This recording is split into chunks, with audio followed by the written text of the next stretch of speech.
We actually got some really good news the other day. What's that?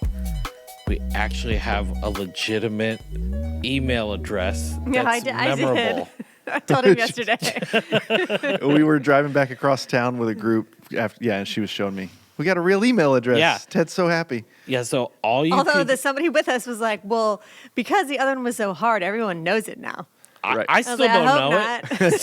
Somebody said Just something to Ted. me again. They're like, yeah, I would have sent a thing, but I couldn't remember it either. Oh, I'm like, man. thank you, Jesus. Yeah. But anyway, What is the email address? the good news is we now have an email address. It's questions@clearcreek.org. Okay. So to all you faithful listeners out there, I would say Both of you. yeah, dude, you can now flood the email. Our spouses. Our spouses, yeah, the faithful. I don't think listeners. Danya listens. Yeah, that's awesome. Come on, Tanya. I think Maybe Megan she actually does, I don't listens when she's not in there doing the switching Yeah. of the video. She listens pretty consistently, but she usually just asks me the questions. I got to bring them, but I feel like we haven't done many questions recently. We have So, not had any. This That's is right. like we're throwing down the gauntlet. We want your questions, and now it's easier than ever. All you have to do is type in questions@clearcreek.org. Yeah. Questions and comments, just any Yeah. sort of interaction that you or your small group's having with the text. Like, we would love to just be a part of the conversation with you. Yeah.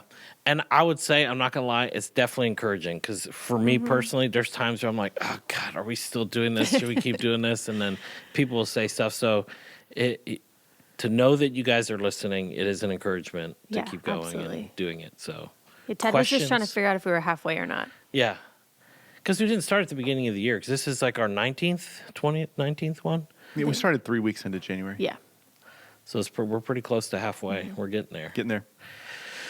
So we started a gospel, back into the gospels again, which I thought was going to kind of be like, oh, we already read all this, but that was not the case. It's very different.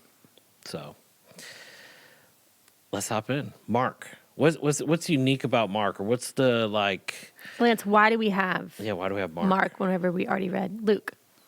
That's a good question. So, just kind of a quick look at the four Gospels: Matthew, Mark, Luke, and John. Matthew, Mark, and Luke are all common in some ways. A lot of people think Mark was written first, and the other two used it as source material. But they're called the Synoptic Gospels. Wait, what does that mean? That just means that they all share stories and Oh, share okay. content. Is the easiest way to describe what that means. John's gospel stands alone.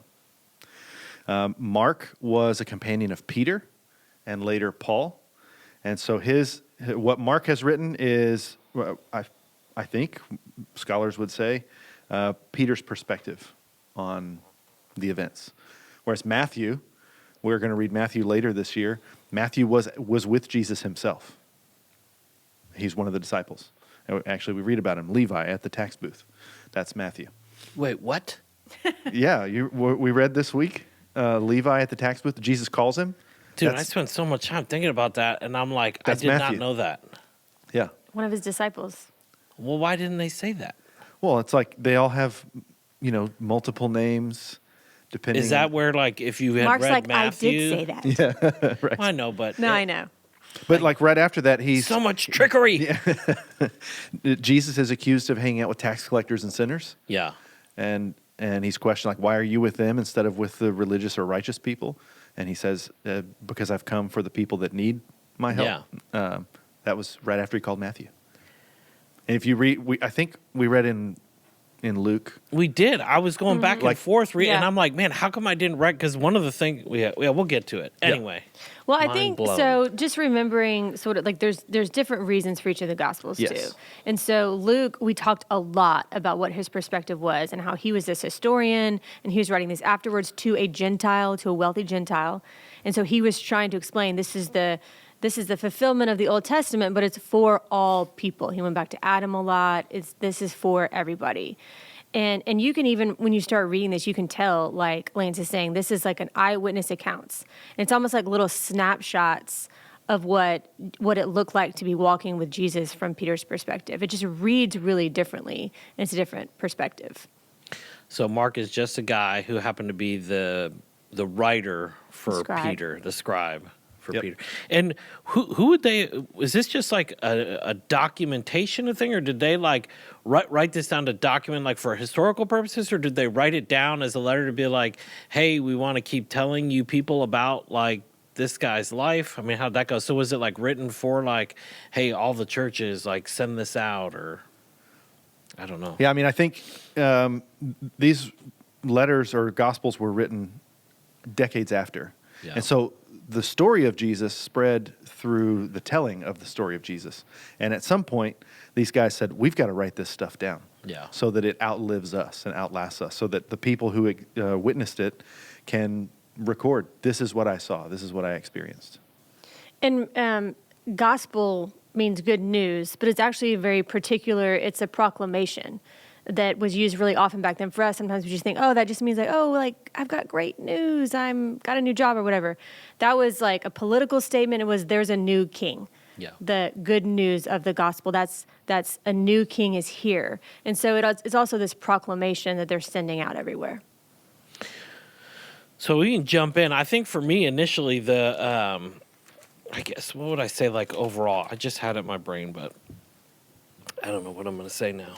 Like But- what you told me yesterday? Well, no, that is some of it. That it was Okay. like, oh man, like at the beginning, like he's like even more concise than Luke is. Like, He's he's super like concise. like even less sentences for like whole things, and I guess part of that was like, you know, how because these are telling the synoptic. Synoptic. You know, they're telling the same stories. I mean, I guess like it's really the totality. It's not that like, no, this is what really happened. Like this one omitted this part of that. I guess you got to look at it in totality. Yeah. Because there's definitely things that I'm reading here. I'm like, I didn't remember reading that part of that in Luke, but maybe this gives it more, or it's, I don't know. Is that why it's good? You know, it's intentional. If you look at the little guides, like, okay, this is where this is in this book and that Yeah. book, and you can kind of read it all, and it's like Yeah. the totality of these things. It's not one is more accurate than the other. It's just Yeah, absolutely. I mean, I think that's a really, really good point. And which gospel is it that says like he did so many more things and he taught so many things, and if we tried to, we couldn't even fit it in the John. book in John. And so there's so much that happened in the life of Jesus and the teaching of Jesus, but they were, you know, they're not inconsistent. They're just picking out different pieces based on what their purpose was. Yeah. And like we said, for Luke, that's to speak to the Gentiles, and for Mark, it's the first one we have, and it's this eyewitness account of these are the things Jesus did. And one of the themes for Mark is that Jesus is a suffering servant.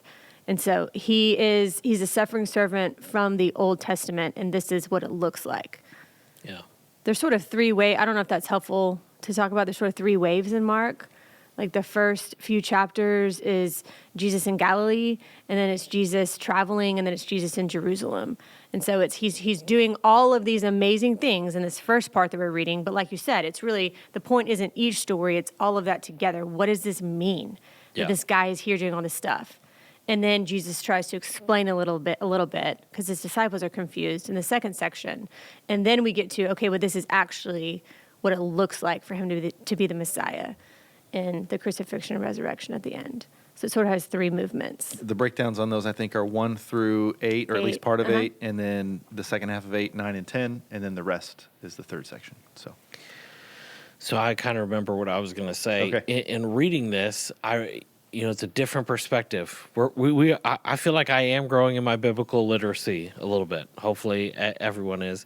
But to think now that these people are people who are writing this down who were alive when Jesus was alive. And some of these people were people who were gathered in the room when Jesus explained all of the Old Testament, where he was. So what we are getting is kind of, they're like, oh yeah, maybe when Jesus was telling, because even here in the beginning, when they're quoting these Old Testaments, I mean, it's not just by random, and it's not maybe even that they initially knew that. This is what Jesus probably or may have revealed to them. It's like, oh yeah, remember in Isaiah when it said this? It's like, you may not really have recognized that because you were a scholar, or, you grew up going to Bible church and you learned these stories from Isaiah pointing to me, but he's like, no, dude, this is me. So That was it. Yeah. yeah. So it's just encouraging, and it's a different perspective to think the people who are writing this heard from Jesus about, him being the fulfillment of so much of the whole story, kind of. Right. So Yeah. I don't know. That was just it hit me differently. Which is, like Rachel said, each gospel writer has a different purpose, even a different audience in some cases. So, yeah, the purpose of this is the kingdom has come near, and Jesus is the king. Yeah. And there, in the beginning, even like what you're saying, that he's the fulfillment of everything. I mean, he begins with this quote from Isaiah that's also from Joel. Someone will come to prepare the way for the Lord who's Yeah. coming. And so, and then you sort of expect that to be God, right? Yahweh's going to return and a servant's going to prepare the way. But then Jesus comes on the scene. So from the very beginning, I mean, I just think that's important because in a lot of circles right now, it's, you will hear that Jesus never claimed to be God himself, that's something that we sort of put on him later. But like you said, this is just a couple of decades after the death of Jesus and people who knew him. And already, I mean, that's the claim right up front, Yeah. is that he was the one who was coming, who was God himself. And in this case, it's not even directly him. It's like this guy, John the Baptist. He's coming to do something that's really, for me, again, it's just like how it all starts to weave together. I don't know. I think, the other thing that made it not challenging, but there's so many like what do they call these? Like the chunks. Passages? Yeah, like where sections? there's like the small title. Right. What would you call that? It's like a little bit like a paragraph within Yeah, the chapter. so this What section- do they call that? Yeah, Section. section. Okay. Yeah. There's a lot of sections. Yes. Because he goes so quick. Yep. So that was another thing. It's like, whoa, wait a second. Yeah, it's moving quick. He's just it also feels kind of like he's just trying to write it down for the first, not for the, this probably isn't first draft, but like Yeah.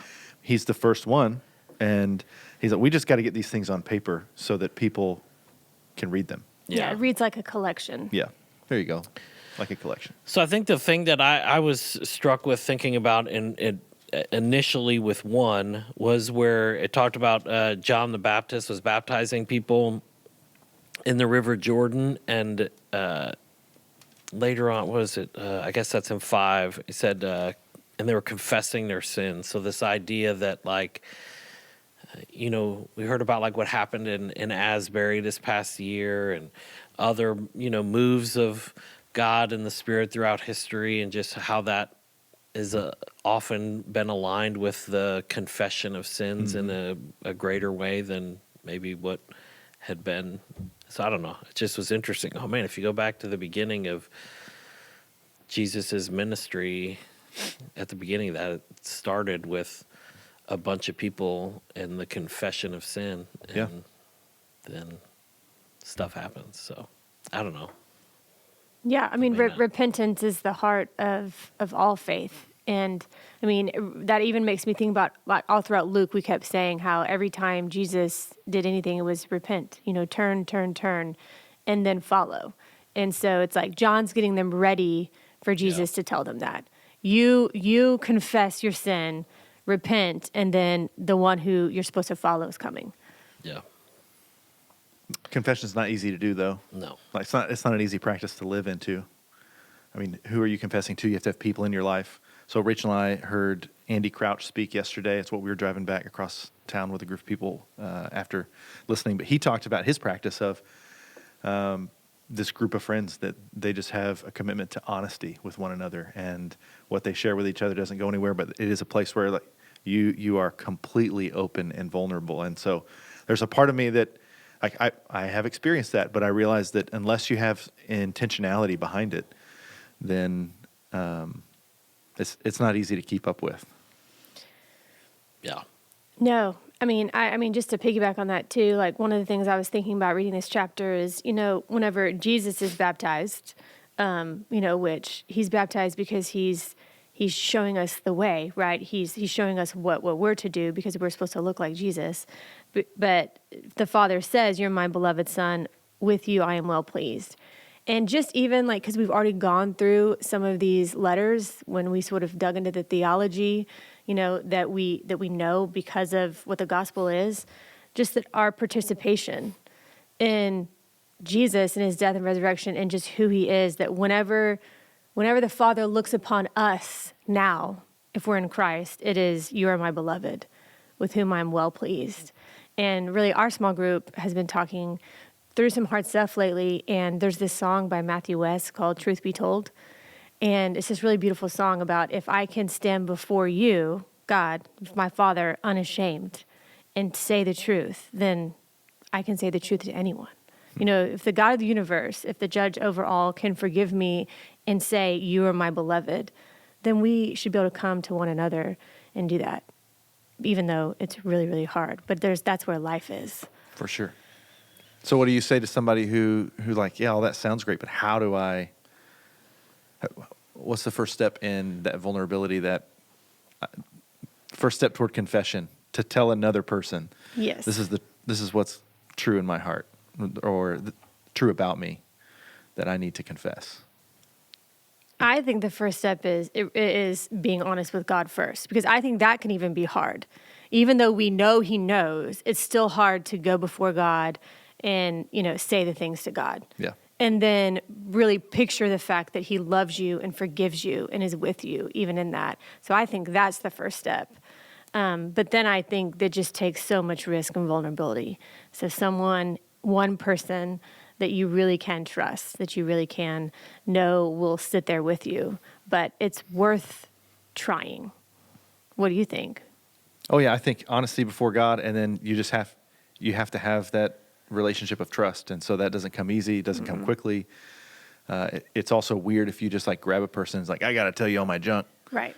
Obviously that's not a best Not how it practice. works. Yeah, no. But it's worth it. It's worth being known like that. And then because when you have an experience like that with someone that you trust, you're not just known, but you're loved, because they're going to respond to you in grace because they know the brokenness that's happening in their own heart, and it's cool. Mm-hmm.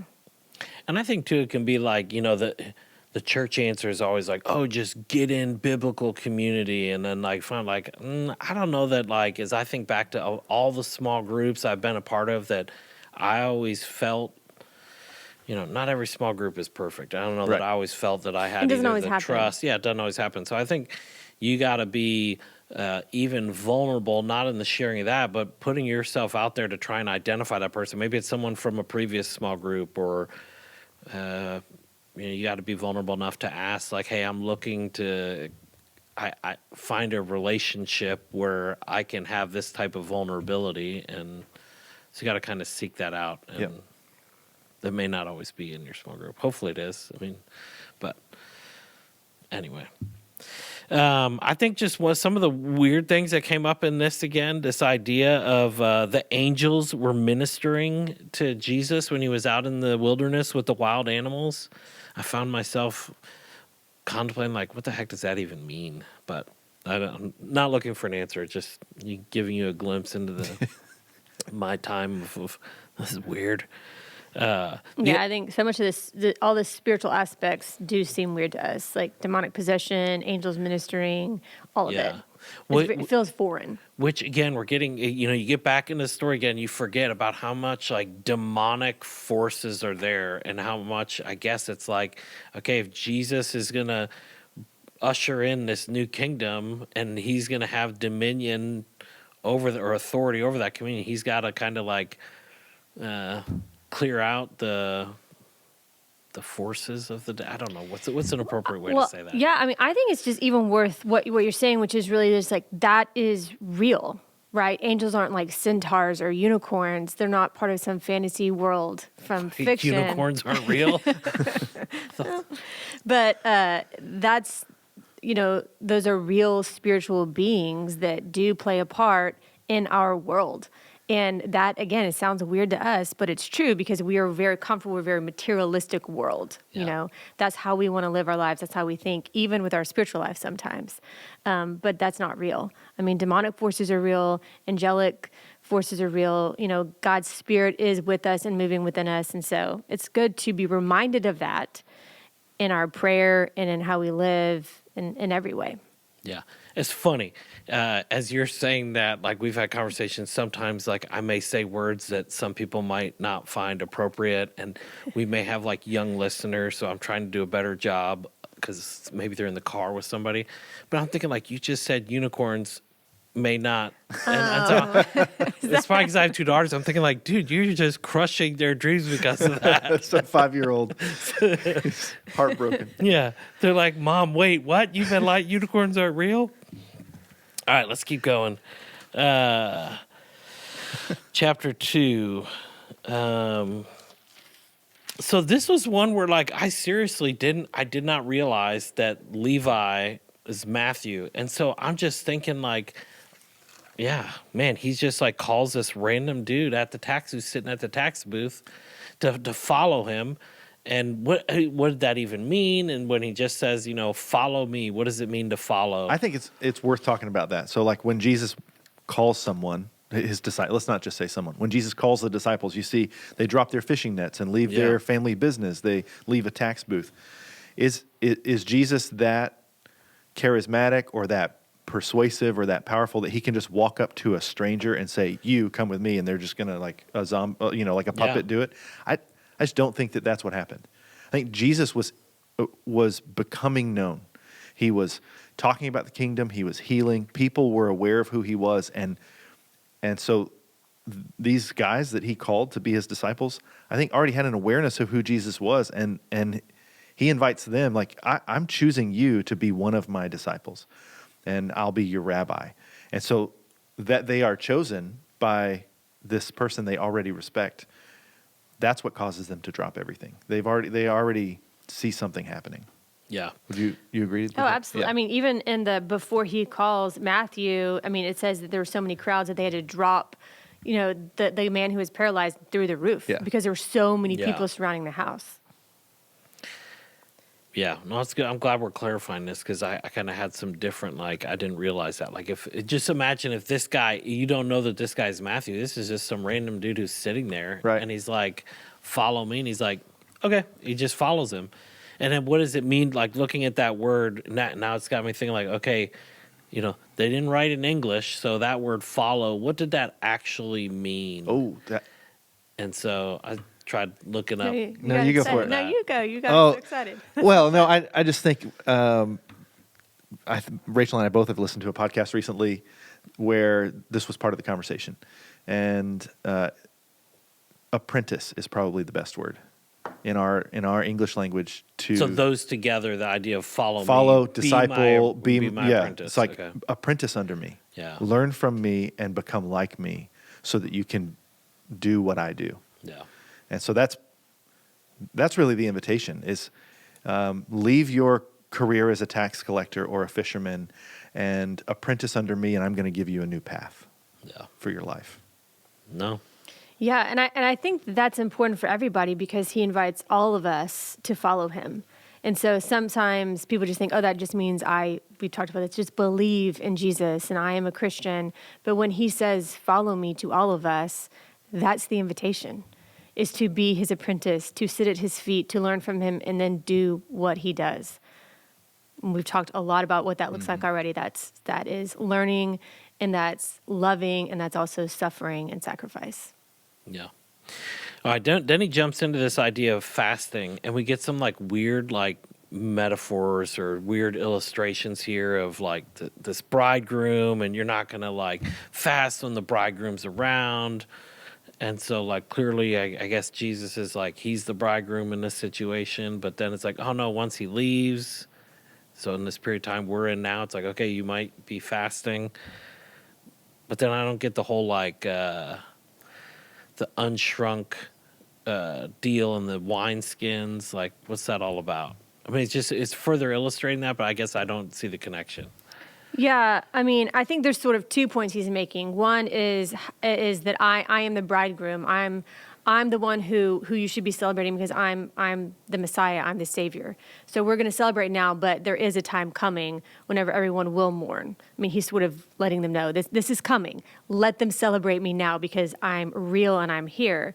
But then he also says hey, also this is a new covenant. This is something completely new. And so I think that it's really good to pause here because he's not saying the old is bad, right? I mean, even think back to Romans that we talked about whenever Paul was talking about the old covenant and the new covenant and how it's a new thing. The old covenant was good, but it's totally what Jesus is doing is something totally different.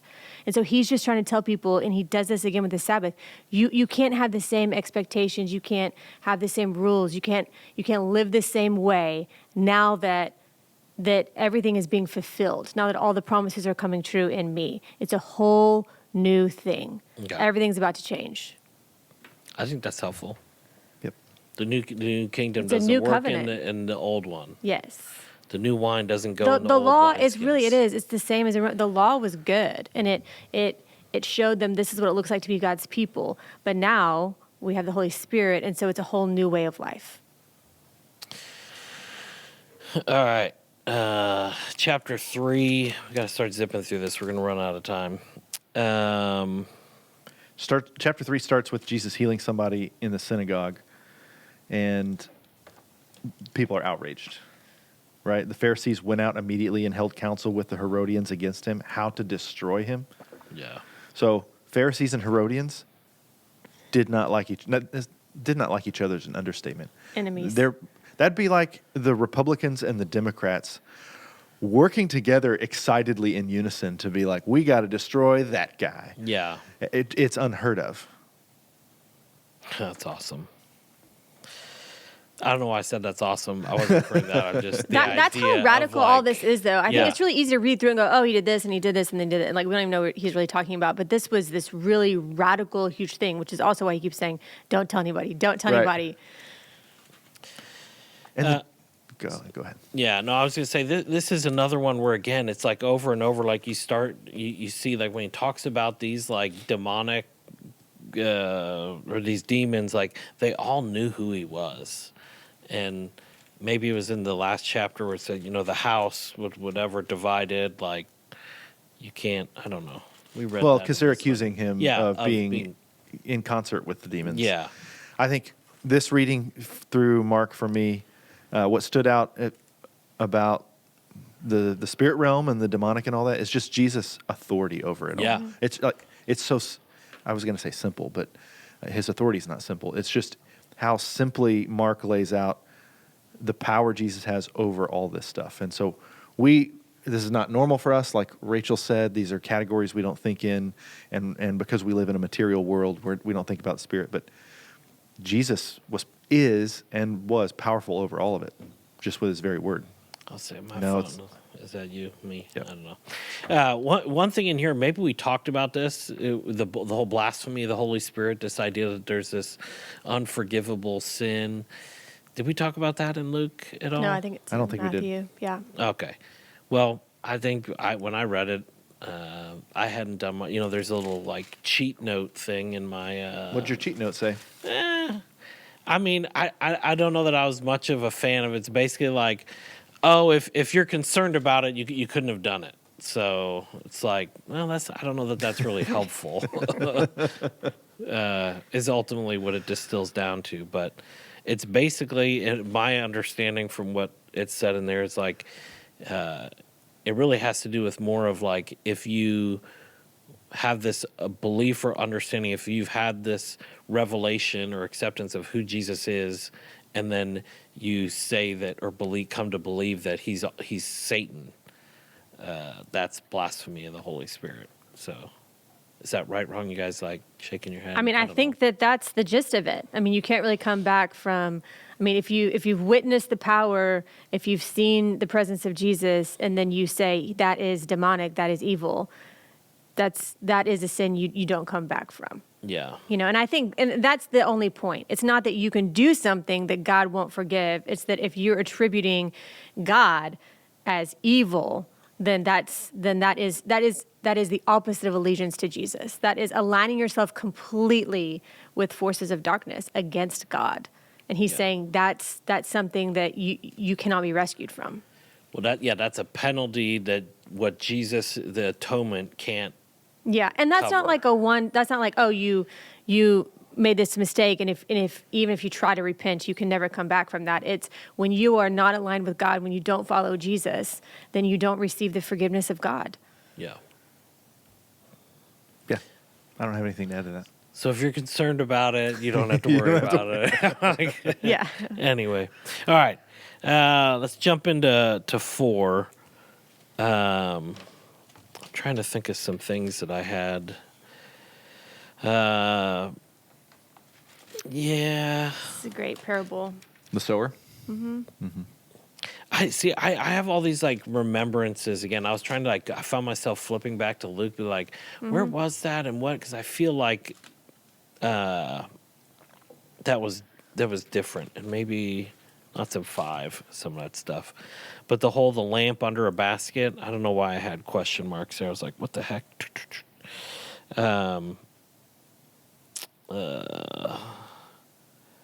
Yeah, I don't know why I remember writing question marks there. Were you singing "This Little Light of Mine"? I'm gonna let it shine.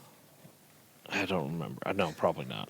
I didn't really grow up enough in church to remember if we did things like that. We probably did, but my brain, I can't think of stuff like that.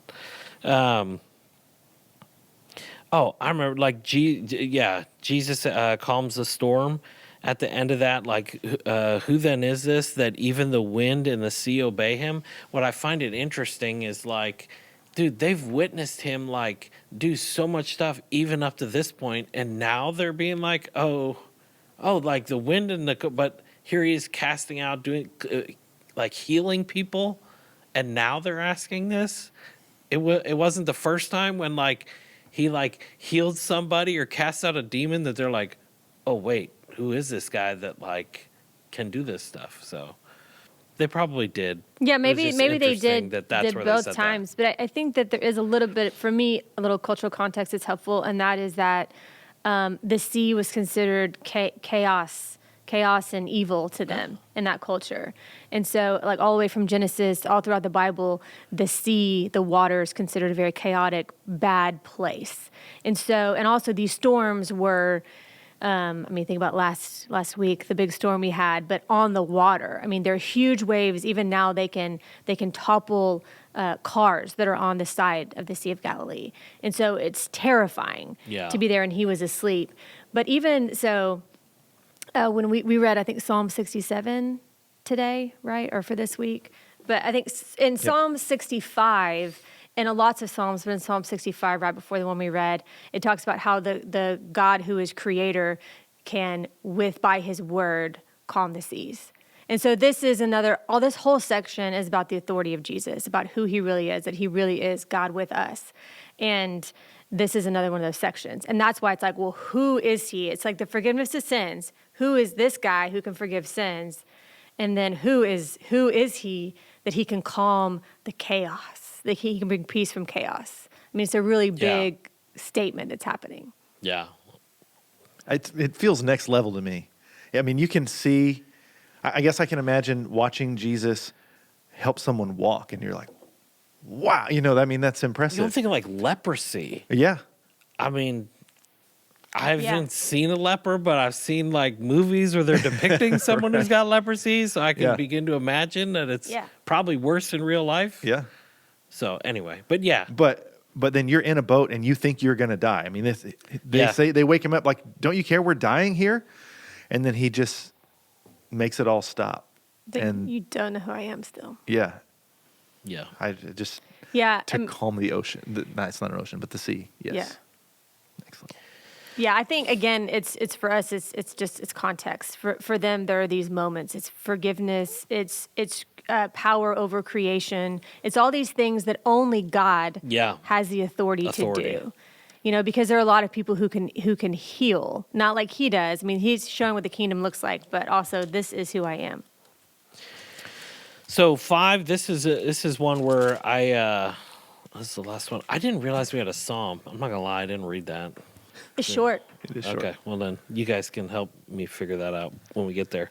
But at the end of 5, so I remembered the story from Luke with the whole pigs, and I was caught off guard thinking again this extra idea of, the guy who he cast the Legion out of, is that right? Okay, Legion out of, where like he sent him. Like I didn't remember that in Luke. Luke, it was like, oh no, all the people who were around who saw it, they were the ones that started going around telling people. But specifically, this guy had this experience, and he's like, okay, hey, Jesus, like I want to follow you. I want to go. Because again, like there's his disciples, and there's Yep. lots of people following him, and he's like, hey, I want to come follow you now. And he's like, no, don't come follow me. Go and kind of tell your friends, tell your family, like what's happened. Yeah. So it's just interesting because other times it's kind of like with the other demonic experience. It's like, hey, don't, like, he discreetly, secretly, strictly told him, like, dude, don't say anything about this, or don't, just go make an offering like you would under the law, the leper or something. Yep. So it's just interesting why this guy got sent and the other ones didn't really. Because I think even later on in 5, Well- isn't there somebody else where he's like, yeah, at the very end of 5, the girl, the whatever, The daughter? the daughter, it says, and he strictly charged them that no one should know this, and told him to give her something to eat. So it's just interesting to, like, even in The this, back and like forth. who It's like he's Luke. sending, yeah, and who he's not. It happened in Luke too, and if everybody remembers, what we said was this is a much more dangerous message at this time than it is for us. Yeah. I mean, it was dangerous because of the religious leaders who were already plotting to get rid of him. There were, Democrats and Republicans coming together to get rid of him, and also the Roman leaders. I mean, like I said, the gospel is a political statement that this is good news that there's a new king. And so it's why he's speaking in parables, which he sort of says, I'm speaking in parables. If you can hear, you're going to hear. But if you want to not hear, I'm still sort of speaking this way because it's not time yet. Yeah. Anyway, I thought that was cool and encouraging. Again, this idea of like we get there, and you get sometimes more of the story in some gospels than others, but it's the total. It made me realize, like, okay, in totality and all this, that's kind of cool. Like, yeah, just each perspective. And some gospels tell some stories that others don't. Yep. So, anything else in 5 that you guys worth mentioning, sharing? You want to jump us to Psalm then? Real quick, I mean, just if we can go back, since you brought up Jesus healing a leper, Okay. I think we missed the opportunity to just point out. So, if someone had leprosy, they had to walk around saying leper when they were out in public. So they were already sequestered in the places they lived, and then so they're an outcast. And anytime they're in public, they have to say, "I'm an outcast. Don't get near me," whatever. And so, for however long a person has had leprosy, they've not been touched by another human. And when Jesus goes to heal these lepers, what does he do? He touches them. Yeah. No one else has come near these people, and Jesus touches them. We're in 141. Moved with pity, he stretched out his hand and touched him and said to him, I will heal you. Be clean. And immediately the leprosy left him, and he was made clean. And somebody pointed this out to me one time that, like, Jesus couldn't be stained by the leprosy himself. So, I mean, he's God in the flesh, but who he is, he didn't worry about reaching his hand out and touching a leper. And they pointed out that in the same way, Jesus can't be stained by our sin. He's not. That's why he's with tax collectors and sinners. Like he is the one that changes the environment. Whereas leprosy in every other case changes its environment. Jesus is the one that changes his environment. And so, I don't know, that this idea that Jesus, with his authority over the spirit world, his authority over sin, his authority even over disease, is powerful. It's moving to think that Jesus is the one that loves us, loves you and me, and wants to change the environment of our own heart. So, I mean, bleeding woman in chapter 5. Yes. I mean, so if you're a bleeding woman, you are unclean. Yep. You cannot worship in the temple. And she could not stop bleeding. And same thing with a corpse, with someone who had already died. You cannot touch a corpse, because and that's unclean. So this is all about being in the presence of God as well. Yeah. Lepers were not only outcasts, but they couldn't worship God in the temple. And remember, right now, that's where the presence of God was mediated. And so he's not only healing and coming to people, but he's inviting them into the presence of God through his healing. It's really beautiful. Yeah, that's good. All right, Psalm 67. 67. Is that really into reading, y'all? I don't It have is. a bookmark. Yes, it is, I Jeez, think. I feel bad. You're like, yes, it is. No, it I is. think. Look, I have a bookmark for you right here. No, I making believe you. I everybody believe here. you. Yeah, no. There you go. That's yours to keep. Oh, yeah, you're going to be gone. Well, Lance, No, I mean, I have an we're extra so one. sad. I'm so sad. It's going to be great. My friends are all coming through. You guys are You going to are. have fun. yeah, I'm going to miss you. I don't know. Yeah, so for those of you who didn't listen a couple weeks ago, Lance is getting ready to go on sabbatical. This is going to be his last episode for a few weeks. Don't stop listening. Yeah, don't stop listening. Keep listening. You're Yeah, gonna- yeah. please.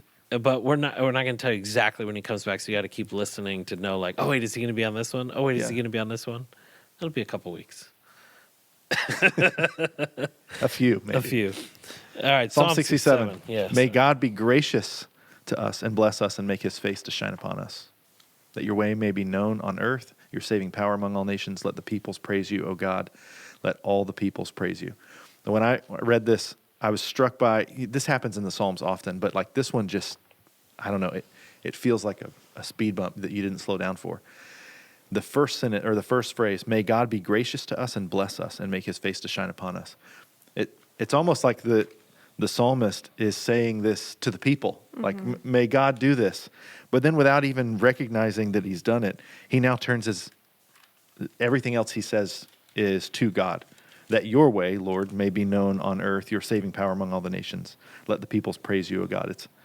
It's an interesting, because this is, if you read the superscript there, to the choir master with stringed instruments, a psalm, a song. This is meant to be, this is like a song you're singing to each other and a song that we are singing to God. Yeah. That's all I got from that. Like, pointing out. Anything else to add, Rachel? No, I think it's a beautiful song, and I just think, like Lance is saying, it's about our community together. May God be with us, as a community, and then would we praise God? Would we be a light to Him? And that's what Jesus was doing. He invites the people that he comes upon in Mark, and then he invites us back into community, like Lance was saying, and then back into the presence of God. And so would that lead us to love one another and praise Him? All right. Well, I think that about wraps it up. You guys, can you remember what the email address is? Questions at clearcreek.org. Awesome. We're good. Lance, we're going to miss you. Yeah, I'll miss you guys too. Maybe I'll send questions in all summer long. Dude, you should. Anonymous. You should. Anonymous. Anonymous yeah. questions. Do I'm it. going to create a fake email address Do that I it. can email you from. Well, we'll just if we say anonymous, that may mean Lance. So you can listen in to hear Lance's anonymous questions. All right. Thank you so much for joining us for this week's Bible reading recap. We hope these conversations are helpful as we all seek Jesus in His Word. Listen, if you go to clearcreekresources.org, we have a lot more resources dedicated to helping you study the Bible. Because when we open the Bible, God opens His mouth. Let's continue to seek God in Scripture together. We'll see you next week.